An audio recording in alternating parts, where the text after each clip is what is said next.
તો ગુજરાત ફર્સ્ટના અહેવાલની ધારદાર અસર જોવા મળી છે। ગુજરાત ફર્સ્ટે જે અહેવાલ દર્શાવ્યો અને ઇમ્પેક્ટ જોવા મળી। મીઠાના મુવાડામાં પુલ ન હોવાથી લોકોને હાલાકી હતી, જેનો અહેવાલ ગુજરાત ફર્સ્ટે પ્રસારિત કર્યો।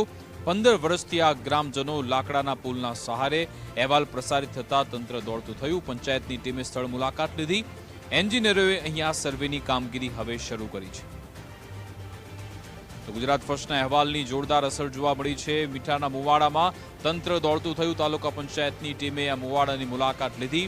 15 વર્ષથી અવરજવર માટે ગ્રામજનો લાકડાના પુલના સહારે હતા અને આવી સ્થિતિમાં તે મજબૂર હતા।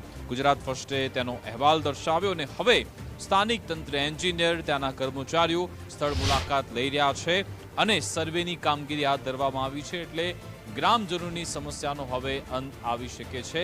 અહીંયા છેલ્લા ઘણા સમયથી પુલ બનાવવાની રજૂઆત થતી હતી, જો કે કોઈ વૈકલ્પિક રસ્તો પણ નથી આપવામાં આવ્યો અને કોઈ ઇમરજન્સીની સ્થિતિ આવે ત્યારે પણ લોકો મુશ્કેલી અનુભવતા હતા।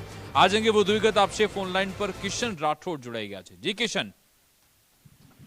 ચોક્કસથી કહી શકાય કે ગુજરાત ફર્સ્ટ ન્યૂઝની ઇમ્પેક્ટ પડી હતી। ગુજરાત ફર્સ્ટ ન્યૂઝ દ્વારા આજે સવારમાં મીઠાના મુવાડાના 15 વર્ષથી લાકડાના પુલના સહારે જીવતા લોકોની વારે એક અહેવાલ બતાવવામાં આવ્યો હતો, જેમાં ગળતેશ્વર તાલુકાના મીઠાના મુવાડામાં આશરે 40થી વધારે પરિવારો, 300થી વધુ લોકો ચોમાસા દરમિયાન આ કામ ચલાવ લાકડાના પુલ પરથી અવર જવર કરતા હોય છે, જેને લઈને આજે ગુજરાત ફર્સ્ટે તાત્કાલિક ધોરણે ગળતેશ્વરના અધિકારીઓને દોડાવ્યા હતા અને ગળતેશ્વરના અધિકારી, તાલુકા પંચાયતના કર્મચારીઓએ મુલાકાત લઈ થોડાક જ સમયમાં આનું તાત્કાલિક ધોરણે નિરાકરણ આવે એવી આશા પણ વ્યક્ત કરી હતી। જી બિલકુલ, આભાર તમામ જાણકારી આપવા બદલ।